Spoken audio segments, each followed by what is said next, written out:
Vincent from the Walled Lake Penny Saver. And I'm Drew Edwards with the Downriver Mop. And we're the Dollar Show Critics. We go to the theaters where Scrubs is just a song by TLC. Also known as a Busta. Playa.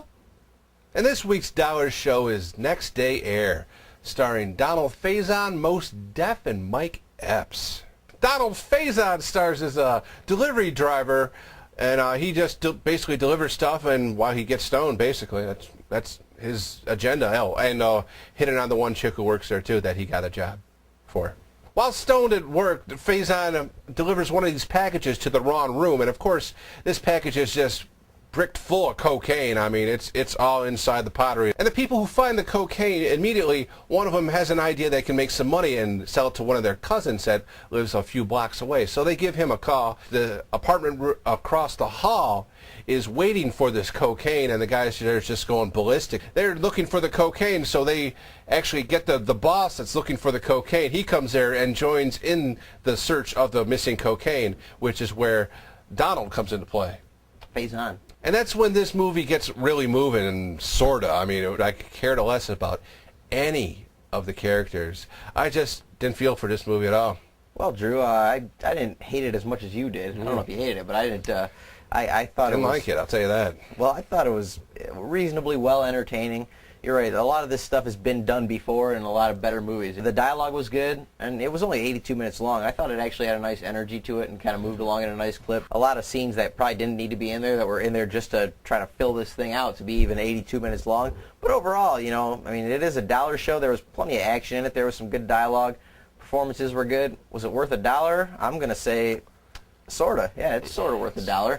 You could do worse. I mean, if you don't mind the violence, and if you're kind of like, if you're a fan of the Friday movies and, you know, Harold and Kumar, it's kind of like somewhere in between that, I'd say. Gory. I'm going to say sorta. Why in the same category did you put those movies in there with that one? Why? I'd have to give this movie a no. Bored the living out of me. Whoa. And I didn't care for one of the people in the cast. Didn't care for one of them. Maybe a little bit for Faison, but that's just because I like him in Scrubs, back when that show was halfway decent. For $1, it moved it for a summer dollar show. This thing moved along at a nice clip, and it at least kept me entertained, you know, and it did generate some tension in the last reel. I'm going to disagree with you and say sorta on this, but I know.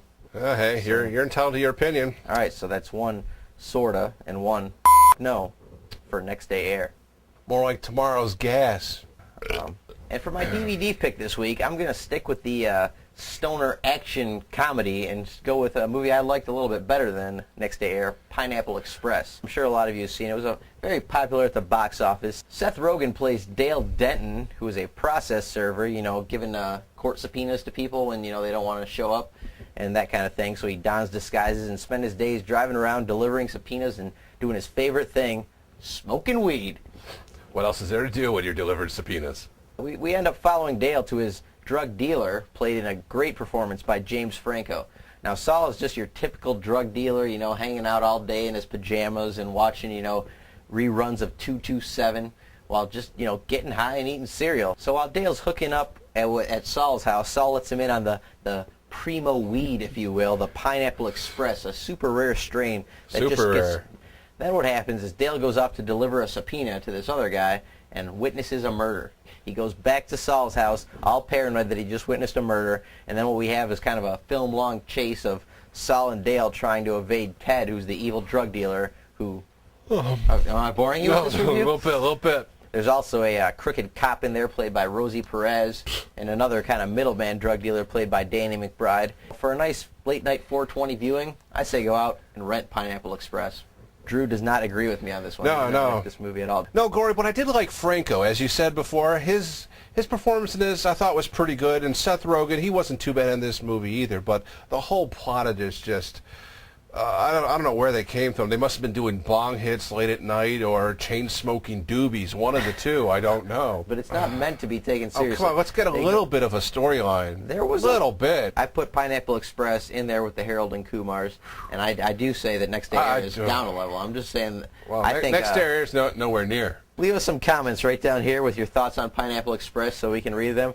And if we like what you say, then...